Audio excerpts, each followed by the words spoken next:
माझं आता महाराष्ट्राचं जे सध्याचं चित्र आहे ना, ते इतकं घाण होत चाललंय की फक्त निवडणुका निवडणुका आणि निवडणुका आणि त्याच्यातनं झालेले गेम्स. आता याच्यामुळे लोकांचे जे प्रश्न आहेत ते ना सोडवायला लोकांना, या राजकारण्यांना वेळ आहे, जे स्वतःला खरं तर लोकप्रतिनिधी आहेत ते, पण लोकप्रतिनिधीचं एकही काम ते करताना दिसत नाही आहेत. दर मंगळवारी माझ्याकडे जितकी लोक कानाकोपऱ्यात ते येतात, त्यांचे प्रश्न सोडवायचे कसे असा प्रश्न मला पडतो. आत्ताच्या घटकेला जर आपण इथून सुरुवात केली, हे कोकणातनं आलेले 2 जण आहेत. यांचा प्रॉब्लेम असा की तिथे धरण झालं, धरणासाठी त्यांची जागा गेली 47 कोटी, त्याला काही 20 लाखाचा मोबदला मिळाला. काका आणि आत्या मिळून आता या दोघांच्या वाटेला 4 लाख रुपये येणार होते. एप्रिल महिन्यात सरकारकडे पैसे ते वर्ग पण झाले, पण आत्ताच्या घटकेला यांना दिले गेले नाहीत. म्हणून हे दोघं, अगदी आपल्याला आठवत असेल मंत्रालयात मला भेटण्यासाठी त्यांनी खूप प्रयत्न केला आणि त्यांना आजपर्यंत न्याय मिळत नाहीये. पोलिसांकडे जात आहेत, उपयोग नाही. अधिकाऱ्यांकडे जात आहेत, उपयोग नाही. का तर नितेश राणेंचं तिथे वर्चस्व आहे, म्हणून नितेश राणे जोपर्यंत म्हणणार नाही तोपर्यंत या कुटुंबाला न्याय मिळणार नाही, अशी परिस्थिती. आता दुसरं प्रकरण घेऊ. अहिल्यानगरमधनं ही माणसं आली आहेत.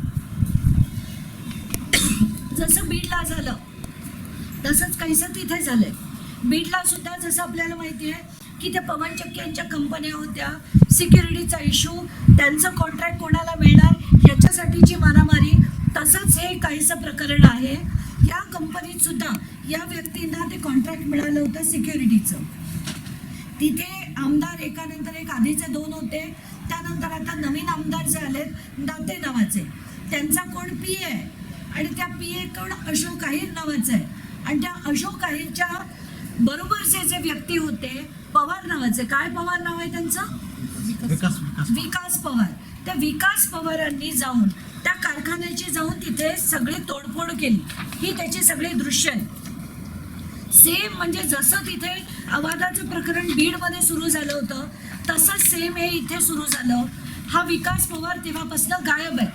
त्याच्यावर FIR होऊन पोलिसांना वेळच नाही शोध घ्यायला. त्यामुळे तो सुद्धा, जसा कृष्ण आंधळे 1 वर्ष झालं मिळाला नाहीये, हा माणूस सुद्धा मिळाला नाहीये. आता ही जर तुम्ही ईमेल बघितली, याच्यात कारखान्याने लिहून पाठवलंय, त्या कंपनीने लिहून पाठवलंय की दाते नावाचे जे आमदार आहेत त्यांचा PA अशोक आहीर आहे. बघा, याच्यावर तुम्ही झूम करा.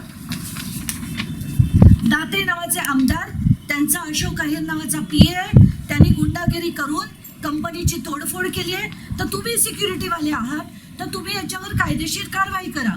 FIR होते, FIR दाखवा. ही FIR आहे.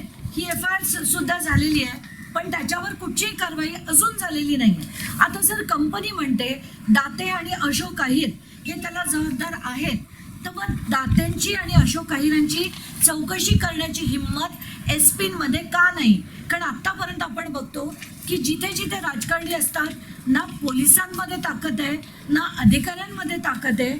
हे जर आपण बघितलं, या माणसाला, या विकास पवारला जिल्ह्याचं उपाध्यक्षपद अजित पवार गटाकडनं दिलं गेले आणि त्याचे जे झाले त्याच्यासाठी हे तिथले आमदार दाते, हे आपल्याला तर माहितीच आहे, रमी फेमस कोकाटे आणि हे दत्ता भरणे, हे सगळेजण आपण माणसं बघतोय.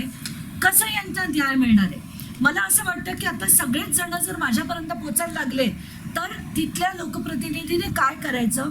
प्रशासनात किंवा साध्या तिथल्या SP-मध्ये ताकद का नाहीये?